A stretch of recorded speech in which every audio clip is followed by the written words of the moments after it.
Have you ever felt that you have this feeling na hindi mo ma-explain and hindi mo alam ang gagawin, pero kapag ka niyakap ka, parang may kung anong pakiramdam na unti-unting nawawala yung bigat, na parang naiibsan, na parang napagiginhawa ka. Naaalala ko nga during the pandemic, yun yung feeling na gustong-gusto mong mag-hug pero social distancing dapat.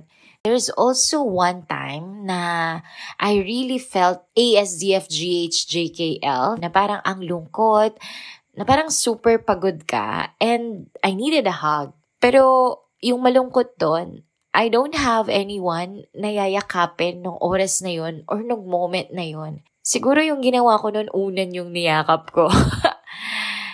I can't remember kung paano ko naibsan yung pakiramdam ko na to, pero I think it was because of the other things in life that will make you feel that quote-unquote felt hugged feeling.